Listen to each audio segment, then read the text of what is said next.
Subscribe to Oziva TV and hit the bell icon for more updates on fitness, nutrition, and wellness.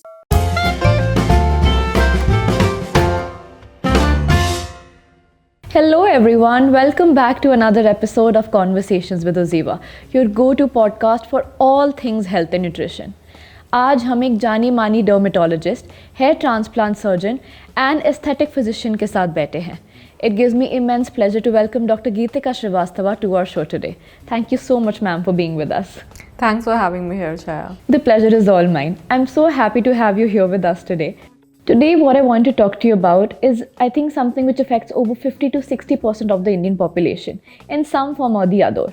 Actually, when I was reading about it, this particular term called pattern baldness came up, and specifically male pattern baldness. So, first thing I would like to ask you is, what is male pattern baldness and what are the underlying causes for it? So, medically, we call this baldness as androgenetic alopecia. So, alopecia हम term तब use करते हैं which simply means baldness, और उसका एक specific type होता है जिसको हम androgenetic alopecia बोलते हैं. And the name itself defines the meaning. Andro meaning hormone and genetic means family history. अगर ये मेल्स में होता है तो उसको हम मेल पैटर्न बॉल्डनेस बोलते हैं. If it happens in females, we call it female pattern baldness. And pattern because it has a set pattern of progression. So males में एक specific pattern होता है which starts as recession of your temporal hairline. Then आपकी anterior hairline पीछे हो जाती है. There is baldness in the crown area, and eventually the baldness progresses completely to have only a patch of hair at the back of your scalp. And it is a progressive disease. It will eventually lead to that stage if it is not taken care of. So that is why the name is male pattern baldness. Okay. No, this is really fascinating. I think what this leads to my next question. Is there an age when usually this starts occurring in men and women both? And second, are there any particular causes? इसके क्या reasons होते हैं कि ये कुछ लोगों में start होता है और कुछ लोगों में नहीं? See, genetics or genes or hereditary factors is quite a complex set of genes. It is not that there is one gene that is going to cause this disease. It's an interplay of so many factors.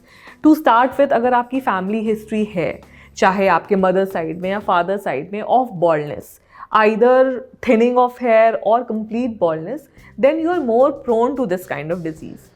Secondly, there is certain hormonal influences and external influences. अगर आप ज़्यादा ऐसे factors अपने lifestyle में include कर रहे हो जिससे आपके बाल कमज़ोर हो जाएं, then you are more prone to this because genetically you have weak genes for hair. So it could be excessive use of hair styling products, excessive high temperature, hair styling tools, water pollution, or having any kind of scalp condition. So this will promote early onset of male pattern or female pattern baldness. So there is no specific age when it starts? What I am seeing in my practice these days that it is happening at an earlier age as compared to the previous generation, for the simple reason being that our life is not as close to nature as it was before. You know, it's more of an artificial diet, lifestyle, stress is more, and even air pollution is there, water pollution is there. So now these days people do have this onset in either their early 20s or early 30s in one or the other form. That is quite alarming actually. True. And between men and women, are there major differences between pattern baldness or they're similar in both ends? Absolutely. There are two different patterns when it comes to male and female pattern baldness. Females will never develop complete baldness. Okay, they'll never turn into an Anupam Kher. They will have a moderate kind of thinning of hair or loss of hair volume, and it will mostly be localized to the central partition line. So hair की partition broad हो जाती है, मांग चौड़ी हो जाती है. That is how we differentiate between female and male pattern baldness. And it is never as severe as male pattern baldness. Okay. That's actually quite fascinating because not many people will know the difference between male pattern baldness and female pattern baldness. But is this condition reversible? क्या ये control हो सकती है? देखिए, it all depends upon when you have intervened. If you come to me at a time when the especially in males, and the baldness have completely progressed such that there is no hair left on the scalp, then the only option we are left with is hair transplantation. But if you have come to me at an earlier onset, at an earlier stage of the disease, when you have little bit of thinning, थोड़ा scalp का see-through effect आ रहा है, थोड़े बाल पतले हो गए हैं, then we can intervene at that time with the help of medicines या certain procedures that we do at our clinic. Okay. This leads to my next question actually. मैंने कहीं पढ़ा था DHT blockers के बारे में कि ये male pattern baldness को control या reduce करने में काफ़ी help करती हैं. So I think my question to you is कि ये DHT blockers होते क्या हैं and eventually how do they impact, control or reduce male pattern baldness? मैंने आपको पहले भी बताया है कि ये जो मेल पैटर्न बॉल्डनेस है इसके प्रीडोमिनेंटली 2 पिलर्स हैं जिसकी वजह से होता है. The genetics, we can't do anything about it. The other thing is hormonal influences. Now the main hormone that is causing this disease, thinning, baldness is DHT or dihydrotestosterone. Okay. Now both males and females will have this hormone known as testosterone. Now most of us think that testosterone is a male hormone, but very teeny tiny quantity of this is present inside a female body also. इसका एक potent version या you can say elder brother is DHT or dihydrotestosterone, which is more effective, more strong as compared to testosterone. And what it does is ये आपके बालों के diameter को पतला करता जाता है. अच्छा. So the thickness continues to decrease. So imagine if there is a forest which is dense and full of thick trees, it will look much more denser as compared to a forest which has very fine plants. Same goes for a scalp also. अगर हमारे scalp पे individual hair पतले हैं तो हमारा hair volume कम लगेगा as compared to if we have thick hair. So DHT causes thinning of hair. तो शुरुआत में आपका वॉल्यूम कम लगता है और अगर उसको ध्यान नहीं दिया गया then it can lead to complete baldness. So what DHT blockers does is they block this hormone and thicker hair will remain thicker and thin hair will convert into thicker hair and you will have increased volume of hair eventually. Okay. And क्योंकि हमें because DHT naturally produce हो रहा है right body में and with some people they'll have more production of it and some people will have less. तो ये जो blockers होते हैं are they internally मतलब are they also naturally occurring और वो body में already mechanism होता है DHT blockers का और we need to take them, consume them of course externally?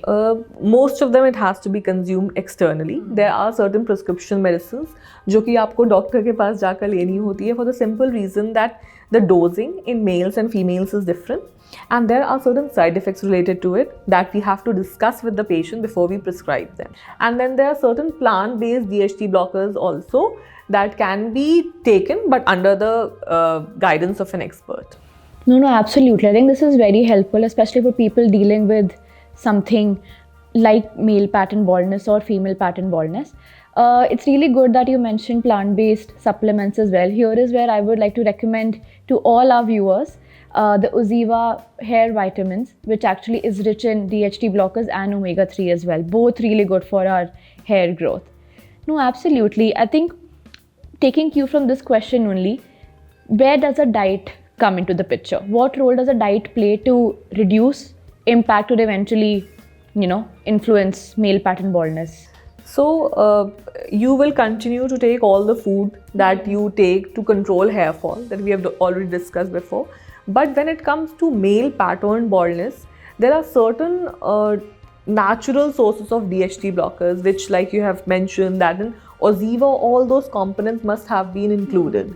So these DHT blockers which are natural include green tea extract, selenium containing foods in whole grains and dairy.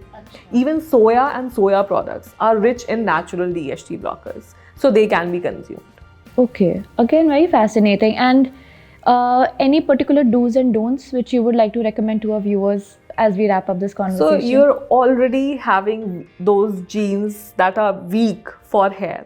So don't go for any aggravating factors that will make your hair more prone to breakage or wear and tear. So no hot long showers, no kind of high temperature, be it blow drying or hair styling tools. Don't allow any friction or trauma to your hair. And you will have good hair if you take these minor precautions. And of course, our health hustlers, thank you so much for joining us today on Conversations with Oziva, your go-to podcast for all things health and nutrition. I hope आपको आज की conversation अच्छी लगी, and of course it made you more informed too. So take care of your hair and your health in general. This is Chaya Abbas signing off. Don't forget to visit oziva.in for all your healthcare nutritional requirements. I will see you next time. Take care. Bye-bye.